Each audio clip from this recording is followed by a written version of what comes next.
Greetings and welcome back to the channel. In this video we're going to talk a little about railroad communications, specifically train communications, and an early version of Wi-Fi. The Erie Railroad was the first railroad to adopt the telegraph, and that was in 1851.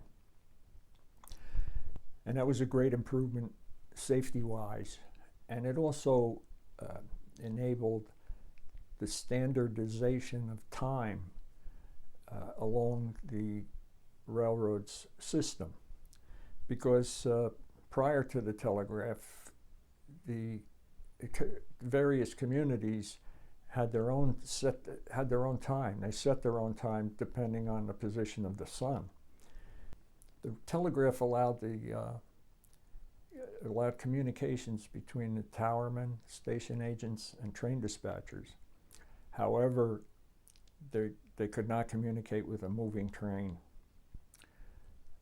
The only way to communicate with the train was when it was stopped, and the engineer would be handed a piece of paper, a train order, and the conductor would be handed a copy of the same train order.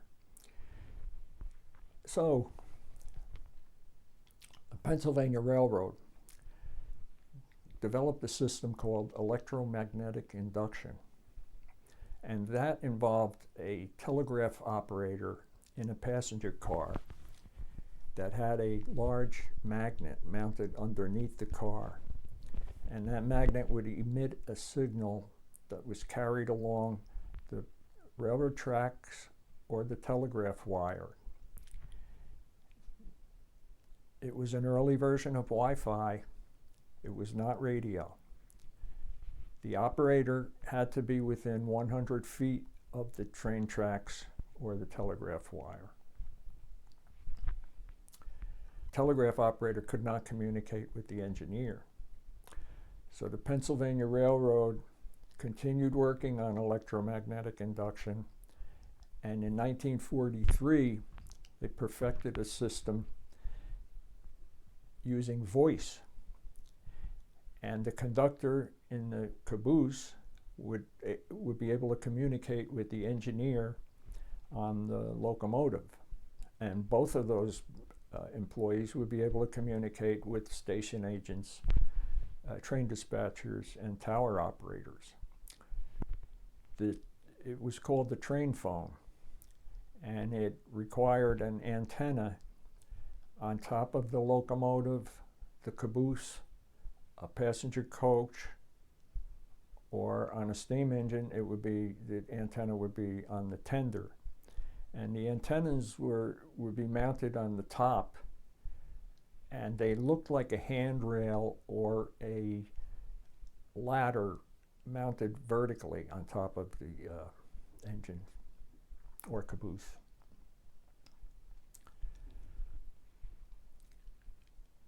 Radios arrived in around 1950, and when I hired onto the old CNJ back in '73, we had full crews, 5-man crews. In yard service, the train crews did not have radios. The only radio was the one on the locomotive. And so the train crew would, if they were in a curve, if the train was in a curve, the train crew would spread out and pass hand signals from one another on up to the engineer. In road service, the conductor had a radio. It was called a lunchbox radio. It was about the size of a large lunchbox, pretty heavy, and it was powered by lantern batteries, and it had a detachable microphone. And the conductor would have that in the caboose, and he would be able to communicate with the engineer and on the engine radio. In passenger service, the train crew did not have radios, they communicated with the engineer either by a hand signal or with the communicating whistle. And that was a cord that ran along the inside, the top of the passenger cars, and connected them on up to the locomotive. And if the train was stopped in a station and the crew gave the engineer 2 little whistles, that meant to proceed. And there were other signals that covered practically everything, like stop at the next station, turn up the heat, turn down the heat, have the police meet us at the next station. You get the idea. Now, the radio was a great tool and continues today to be a great tool, but the audio is not modulated, and so to me it was either too loud or too the volume was too low. And you had to have the radio turned up fairly loud in order to make sure you didn't miss any of the weaker transmissions.